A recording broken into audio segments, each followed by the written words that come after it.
Hi hello ಎಲ್ರಿಗೂ ನಮಸ್ಕಾರ. ಜನಧ್ವನಿಯ ವಿಶೇಷ ಕಾರ್ಯಕ್ರಮಕ್ಕೆ ಸ್ವಾಗತ. ನಾನು ಆಕಾಶ್. ಇವತ್ತು ನಮ್ಮ ಜೊತೆ ಒಬ್ಬ ವಿಶೇಷವಾದಂತಹ ಅತಿಥಿ ಇದ್ದಾರೆ. ಕರ್ನಾಟಕ ಬ್ಯಾಡ್ಮಿಂಟನ್ ಅಸೋಸಿಯೇಷನ್ನ ಉಪಾಧ್ಯಕ್ಷರು, ಮಾಜಿ ಅಧ್ಯಕ್ಷರು ಕೂಡ ಆಗಿದ್ದರು. ಹಾಗೆಯೇ ಖಾಸಗಿ ಶಿಕ್ಷಣ ಸಂಸ್ಥೆಗಳ ಅಧ್ಯಕ್ಷರು ಕೂಡ ಆಗಿದ್ದಾರೆ. ಸಾಯಿರಾಮ್ ಇಂಟರ್ನ್ಯಾಷನಲ್ ಸ್ಕೂಲ್ನ ಅಧ್ಯಕ್ಷರು BV ಶ್ರೀನಿವಾಸರವರು ಇವತ್ತು ನಮ್ಮೊಟ್ಟಿಗಿದ್ದಾರೆ. ಅವರು ಬೆಳೆದು ಬಂತಹ ಆದಿ, ಹಾಗೆಯೇ ಒಂದು ಹಳ್ಳಿಯಲ್ಲಿ ಹುಟ್ಟಿ ಬಾರ್ ಕೌನ್ಸಿಲ್ನ ಉಪಾಧ್ಯಕ್ಷರು ಆಗಿರ್ತಕ್ಕಂತಹ ಶ್ರೀನಿವಾಸರವರು ಯಾವ ರೀತಿ ಬೆಳೆದು ಬಂದರು, ಏನು ಅವರ ಹಿನ್ನೆಲೆ ಏನು, ಇವೆಲ್ಲನೂ ಇವತ್ತು ಅವ್ರ ಜೊತೆ ಈ ಕಾರ್ಯಕ್ರಮದಲ್ಲಿ ಹಂಚ್ಕೊಳ್ಳೋಣ. BV ಶ್ರೀನಿವಾಸ ಸರ್, ತಮಗೆ ಕಾರ್ಯಕ್ರಮಕ್ಕೆ ಸ್ವಾಗತ. ನಮಸ್ಕಾರ ಸರ್. ಬನ್ನಿಕುಪ್ಪೆ ಅಂತಹ ಒಂದು ಕುಗ್ರಾಮದಲ್ಲಿ ಹುಟ್ಟಿ ಬಾರ್ ಕೌನ್ಸಿಲ್ನ ಉಪಾಧ್ಯಕ್ಷರಾಗ್ತೀರಾ. ಅಷ್ಟೊಂದು ಈಸಿಯಾಗಿ ಇರ್ತಕ್ಕಂಥ ಒಂದು ಹುದ್ದೆ ಅಲ್ಲ ಬಾರ್ ಕೌನ್ಸಿಲ್ ಅನ್ನೋದು. ಯಾವ ರೀತಿ ತಾವು ಬೆಳೆದು ಬಂದ್ರಿ, ಮತ್ತು ನಿಮ್ಮ ಕುಟುಂಬದ ಹಿನ್ನೆಲೆ ಫಸ್ಟ್ ಹೇಳೋದಾದರೆ ನಮಗೆ. ಸರ್, ಬನ್ನಿಕುಪ್ಪೆ ಕುಗ್ರಾಮನೇ ಆಗಿತ್ತು. ಕಾರಣ ಯಾವುದೇ ರೀತಿಯಾದಂತಹ ಬಸ್ಸಿನ ಫೆಸಿಲಿಟೀಸ್ ಆಗಲಿ, ಬೇರೆ ರೀತಿಯಾದಂಥ ಟ್ರಾನ್ಸ್ಪೋರ್ಟೇಷನ್ನು ನಮ್ಮ ಹಳ್ಳಿಗಿರಲಿಲ್ಲ. ಇದು ಚಿಕ್ಕಬಳ್ಳಾಪುರಕ್ಕೆ ಸುಮಾರು ಒಂದು 3-4 ಕಿಲೋಮೀಟರ್ ಅಂತರದಲ್ಲಿರುವಂಥ ಒಂದು ಸಣ್ಣ ಹಳ್ಳಿ.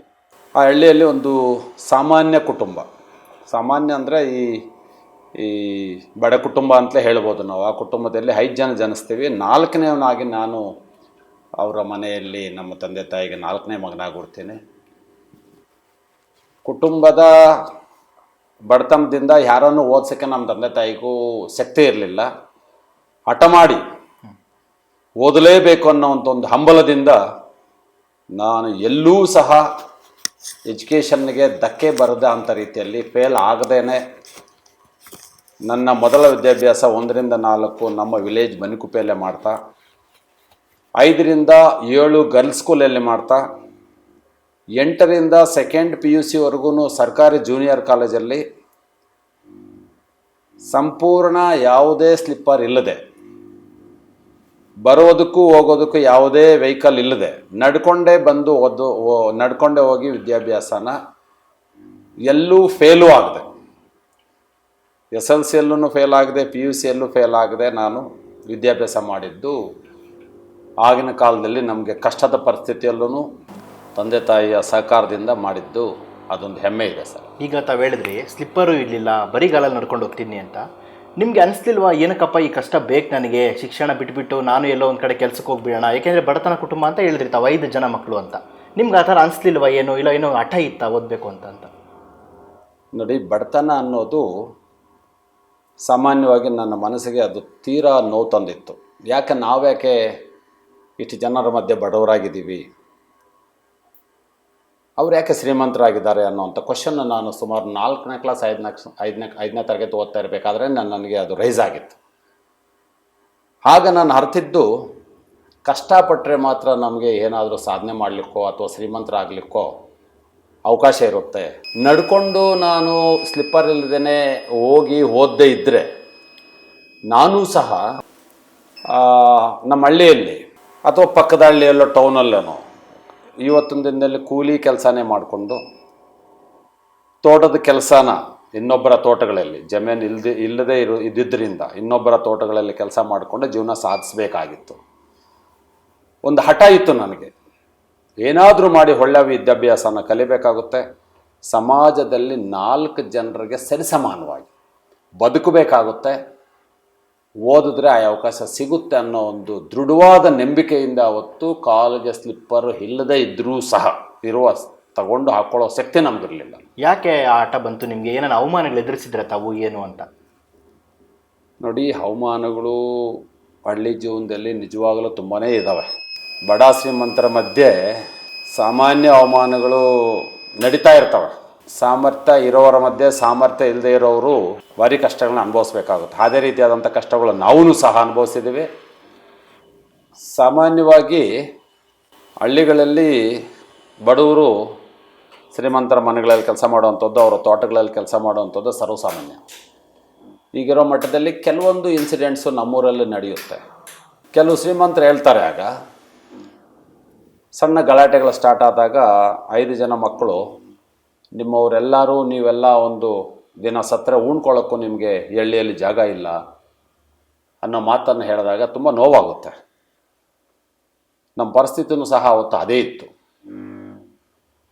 ಕೆಲವೊಂದು ಅವ್ರು ಹೇಳಿರುವಂಥ ಮಾತುಗಳು ಇವತ್ತು ನಮ್ಮನ್ನು ಭಗವಂತ ಈ ಮಟ್ಟಕ್ಕೆ ನಿಲ್ಲಿಸೋ ರೀತಿಯಲ್ಲಿ ಒಂದು ಹಠ, ಕಷ್ಟಪಡಲಿಕ್ಕೆ ಒಂದು ಮಾರ್ಗದರ್ಶನ.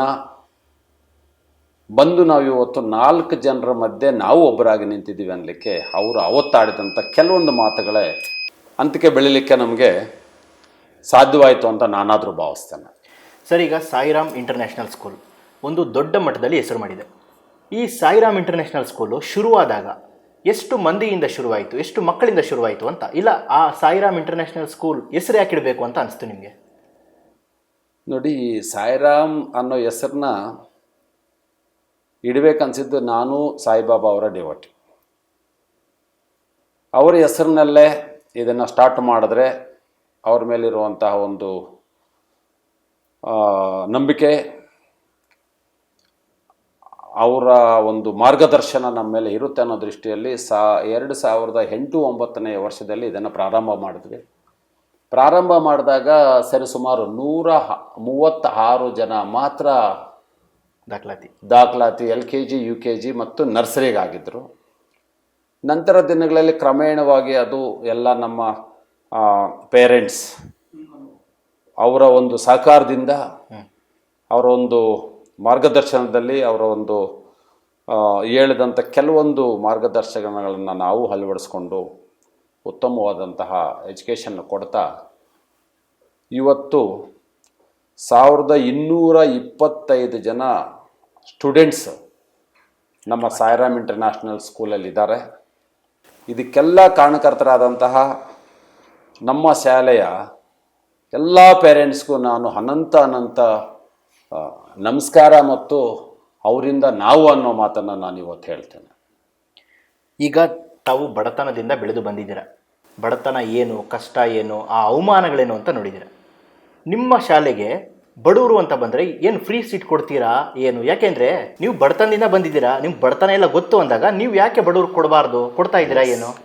ನೋಡಿ, ನಾವು ಸ್ಟಾರ್ಟ್ ಮಾಡಿದಾಗಿಂದ ಇಲ್ಲಿವರೆಗೂ ಸುಮಾರು 35ಕ್ಕಿಂತ ಹೆಚ್ಚು ಮಕ್ಕಳಿಗೆ ಉಚಿತ ವಿದ್ಯಾಭ್ಯಾಸ ಕೊಟ್ಟಿದ್ದೀವಿ. ಪ್ರತಿ ವರ್ಷ ಒಂದರಂತೆ ತಂದೆ ತಾಯಿ ಇಲ್ದಿರುವಂಥ ಮಕ್ಕಳಿಗೆ ಉಚಿತ ವಿದ್ಯಾಭ್ಯಾಸ ಕೊಡುವಂಥದ್ದು.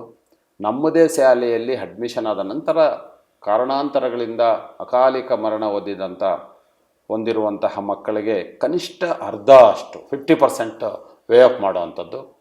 ಇನ್ನೂ ಅನೇಕ ರೀತಿಯಾದಂಥ ತೊಂದರೆಗಳಲ್ಲಿರೋರು ಬರ್ತಾರೆ, ನಮ್ಮ ಹತ್ರ ಕೇಳ್ತಾರೆ, ಈ ಥರ ಇದೆ ಸರ್, ನಮಗೆ ಭಾರಿ ಕಷ್ಟ ಇದೆ ಅಂದಾಗ ಕನಿಷ್ಠ ಅವರಿಗೆ ಸಹಾಯ ಮಾಡಿರುವಂಥದ್ದು ಸುಮಾರಿದೆ.